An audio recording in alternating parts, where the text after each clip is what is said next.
For students in back, can you hear me? Okay, great, thank you. Remind me if anytime you cannot hear. So I forgot to bring the exam back again, but I believe I have updated for all the grades like you guys requested, including for those who didn't pick up in the last two classes. I checked them one by one and updated your grade on Canvas, including for those who didn't take in the classroom. I checked the PDF and also updated all of them. But I forgot to bring it back. You can come to my office hour today. I'll from 2 to 4, or I will bring it back next class. And now let's continue. So in the last class, we started about isoparametric mapping. So the whole purpose of this chapter is because in chapter 6, when we talk about the rectangular four-node quadrilateral element is only applied for when the four edges parallel coordinates. And but in real life situation, we have a lot of quadrilateral element that's not really like if you assume the global coordinates, XY coordinate like this, it's not every element, quadrilateral element, they have four edge parallel coordinates.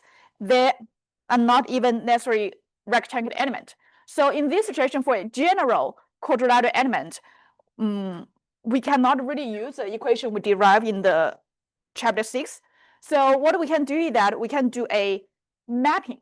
So for any type of the quadrilateral element, we map into a element that is satisfy what we solve in chapter 6, which is four edge parallel to the coordinates, first node, second node, third node, fourth node, right? So for this element, everything we derive in chapter 6, we can use it. Shape function, string, everything, K matrix. And now our job is that for a general shape quadrilateral element, if we can find a relation between these two, our job is done. Make sense or not?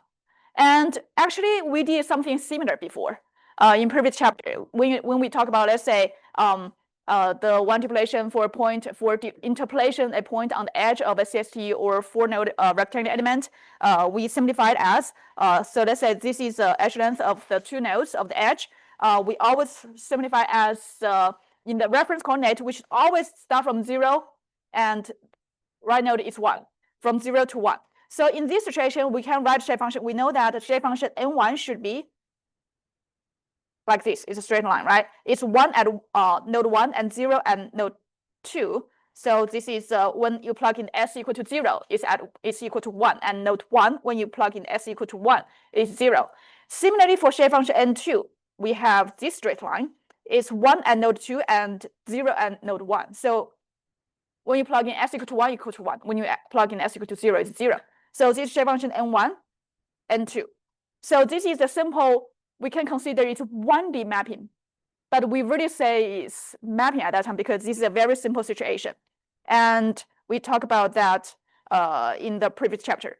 Now, for this one, since we can use everything we solved in chapter 6 for this square element, we have a K matrix, we have shape function, we have everything derived. Now for a general quadrilateral element, the thing is that if we can find the corresponding mapping point, let's say if I know the nodal degree of freedom and I want to find this point, any random point within this element, I want to find displacement. What we can do is that we find a corresponding mapping point in the reference element, and we do the interpolation in this element. Because now in this element, we have shape function, right? We have shape function. So this actually simplifies our work because instead of, let's say, in this structure, this is, of course, is a simplified structure for our FEA class. When you go to the real industry work on the project, it's much more complicated than this one. Similarly, for this one, we have so many different types of the quadrilateral element. It oriented in different way. It's different shape, and the interior angle, they are all different. Instead of like solving calculated shape function one by one, like each one should have their own set of shape function. What we can do that we all mapping into one single element, square element. So this is the whole purpose of mapping. Actually, it simplify our calculation a lot because you don't need, let's say 1,000 elements, you don't need to have 1,000 shape function, 1,000 K matrix, and the whole thing. You only need one set of shape function, one K matrix, and for whatever shape quadratic element you have, you always map it into this standard reference element, and you solve everything in this reference element, and then mapping back. This could include the displacement, strain, and stress. So this is the whole idea of the isoparametric mapping. So now let's see, we have the shape function. We can first write for the reference element, we can have the shape function. I don't really remember.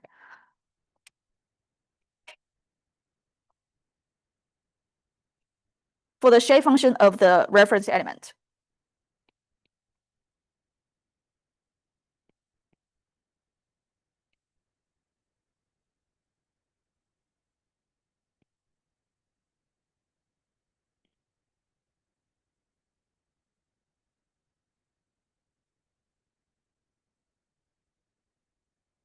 Of course, the shape function we derived for rectangular element in chapter 6, I can write here, n1 equal to 1 over a,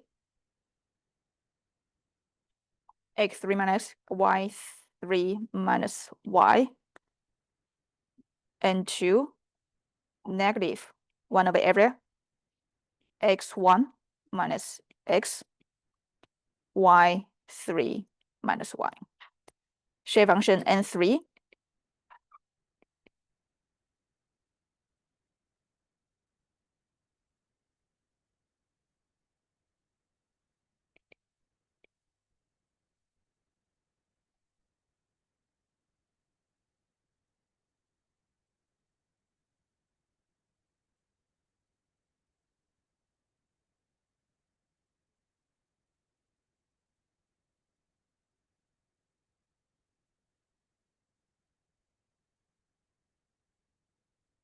This is what we derived in the chapter 6. Now for this specific reference element, we have the x1, y1, x2, y2, x3, y3, x4, y4. We just plug in and we get a shape function for our reference element, right? So now let's see. N1.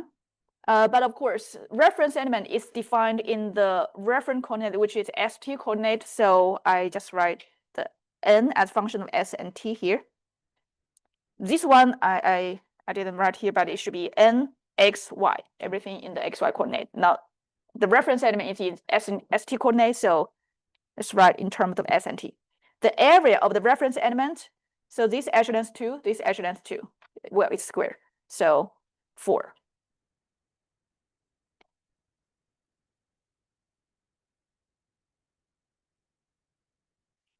So basically, s replace x and t replace y.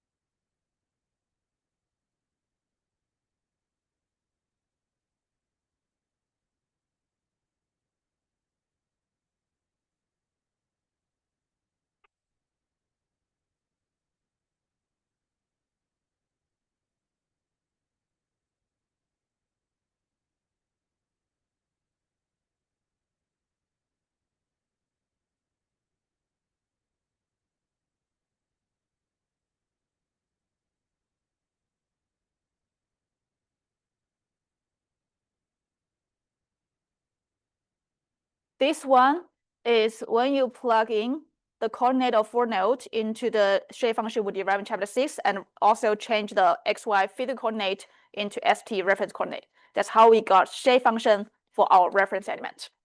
Make sense or not? Any question? So now, of course, the first step is finding the mapping point, right? So let's say for a random point here, I calculate corresponding point in the reference coordinate, but of course, we need to figure out what the corresponding point first. So for the mapping point, let's just imagine it's a pure math problem. And basically, let's start from the mapping of the x coordinate. So again, mathematically, we should have a polynomial for the mapping function. And we have 4 information. Basically, it means that we know the coordinates at 1, 2, 3, 4. So we know the x1, x2, x3, x4. And these are corresponding to node 1, 2, 3, 4 in the reference coordinate. So basically, we should have a polynomial with 4 unknowns because we have 4 information, right? x1, x2, x3, x4. They are the 4 given information. And we can have a polynomial with 4 unknowns. And we have 2 variables. So again, we have 4 equations. We solve for the 4 unknowns. Does this sound something familiar? It's same as what derived for the shape function in chapter 6. It's exactly the same.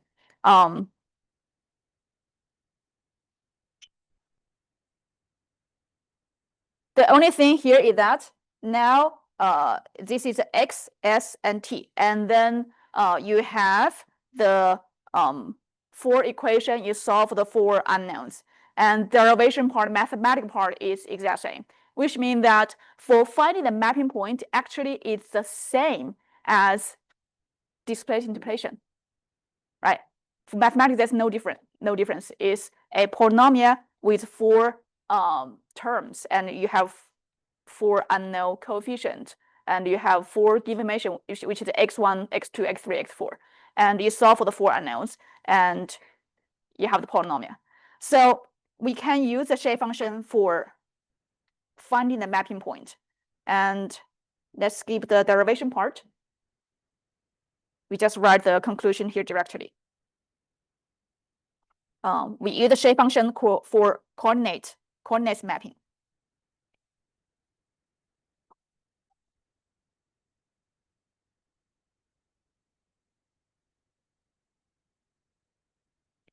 So basically, x as function of s and t, n1, x1,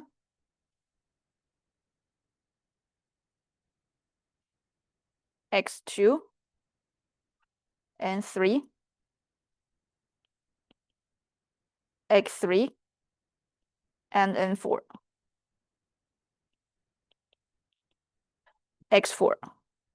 Same thing for the mapping for the y coordinates. Again, for the polynomial, we have y1, y2, y3, y4. 4 information, so we can have a polynomial with 4 terms, with 4 unknown coefficients. So we have the constant term, x term, y term, and xy term. And then we solve the 4 unknowns, and we get the mapping equation. It's very similar here. So to save some time, I just write as start from 1 to 4, and ni, yi.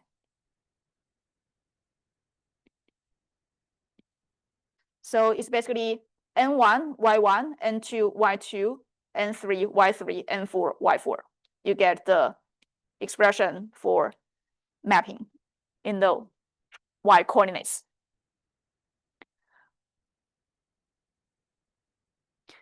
So what does this mean? Basically, let's say if there's a point in the physical coordinate, I'm curious about what displacement here, what is the stress and strain at this point. I have the coordinates of this x and y, right?